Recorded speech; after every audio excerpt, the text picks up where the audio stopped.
listen to fall to the floor. Welcome back to another pen talk, and it's not about boxes, but it's what's in the box.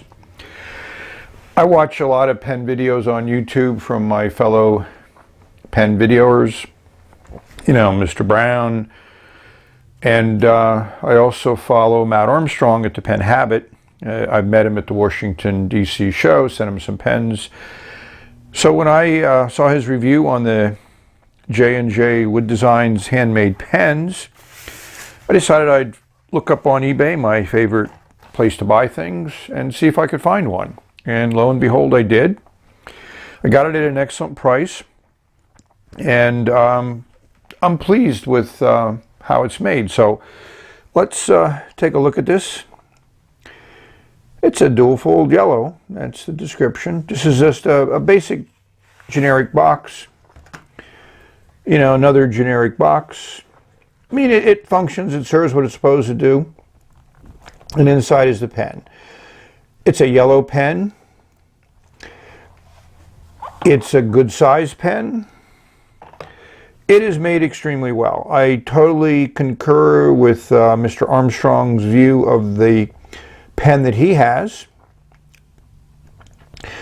The resin that was machined to make this pen is done very, very well. I like the design features. The black finial here at the top of the cap with a little black band and silver band here at the bottom of the cap, and then a nice clean barrel. The clip is very functional, and also a nice design. I mean, it's very stiff. There's a little bit of spring to it. So all in all, you know, when you take a look at this pen, it just says it's quality made. And as Matt talked about, the fit and finish is excellent. As you unscrew the cap, you don't know where it's going to unscrew from, and all of a sudden, yes, there it is. So the black and silver bands stay with the cap, and then you get this nice, completely yellow barrel. Has this same long section that Matt liked. It's a little bit on the thin side, but it works well with my hands. It has a nice stainless steel nib, and as you can see, it is inked up. And it is a Bach nib. The other thing that I found really nice is, you know, I'm saying, oh, how does this thing unscrew to get to the cartridge converter? So like with the cap and the barrel, all of a sudden you turn it and bingo, there it goes. I mean, you don't know where the seams are. Standard converter, which comes with the pen. I mean, this is an extremely well-made pen, very functional pen, but one of the things it doesn't do is it doesn't post. I mean, the cap just barely fits on the barrel, and it makes for a very long pen. So I don't think every pen needs to be posted, and I have a few pens that don't post, but it would have not detracted from the pen to have narrowed this section down a little bit so it could post and post securely. One of the other things you'll notice is that the resins that he uses are quite thick. So this pen, I think, would have a very long life to it. You can also see in the cap here how thick that resin is. It just feels good, feels nice. So I've inked it up with an interesting ink that I haven't done and talked about before in my reviews. It's a Noodler's Black Swan English Rose. So we have a little bit of a review from my cross Torero there. So let's take a look at this.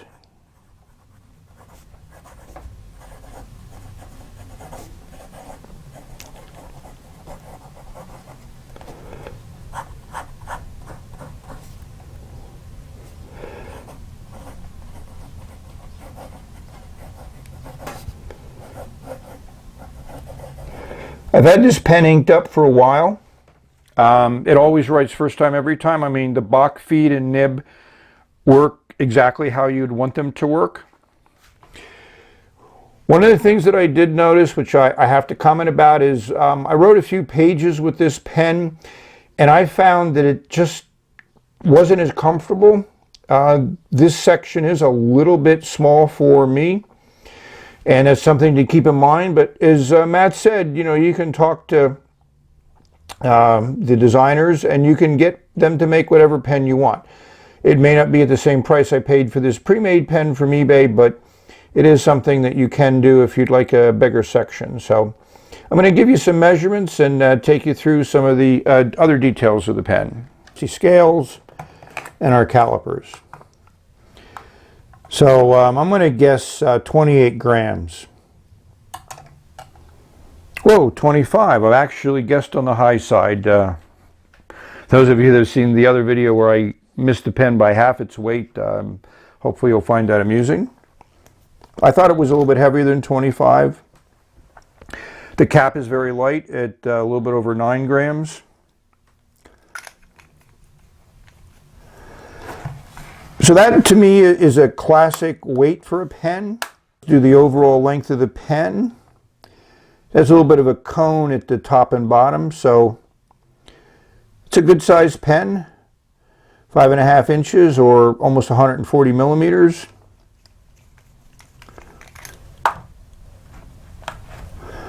Uncapped.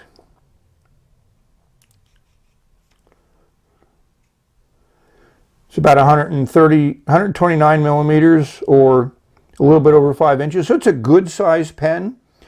So let's take a look at the section. So it's a little bit less than 4/10 of an inch or 9.9. I mean, I actually thought it was thinner than that. So it's over 9 millimeters at the thin section. And it goes up to about 11 at the base. And it's a long section. So it's 25 millimeters, and if my metrics serve me right, a little bit over, it's exactly an inch. So even though the section feels small, it's not as small as I thought it would be. So let's compare this against a few other pens. So this is my Franklin Christoph Model 40. Again, a handmade pen, a different manufacturer, not a single person, but a corporation. Here's my Edison Model 76, which I got at the Philly Pen Show, which is still unbelievable pen. To go back to some of the other ones, here's a Pelican M800, TWSBI 580, Diamond 580, and a Lamy Safari. And it holds its own amongst these pens. And I would say quality-wise, it's as good as the Franklin Christoph or the Edison. It's just, I'm glad I bought it because I think it's a type of pen I like. And I've had some other handmade pens. You know, a lot of people make them out of wood, and I've bought them at craft shows, and I've never been really happy with them. I don't think the nibs were as good, and the balance, you know, it just didn't feel as good as I hoped it would. So this pen obviously is a little bit better than those, and I'm very happy with it. So those of you that are familiar with Bock nibs, and I bet you I spelled it wrong. Let me double check. No, it is B-O-C-K. That's really good.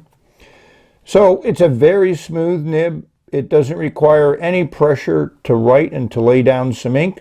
I think this is a medium. It's not marked.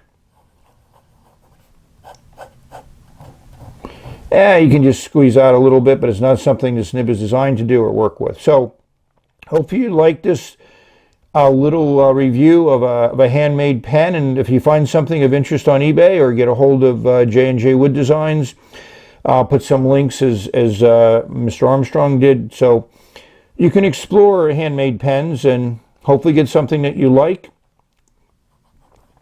So thank you for watching, and may all your writing experiences be excellent. May you have many. May they be varied. Enjoy your day. Bye.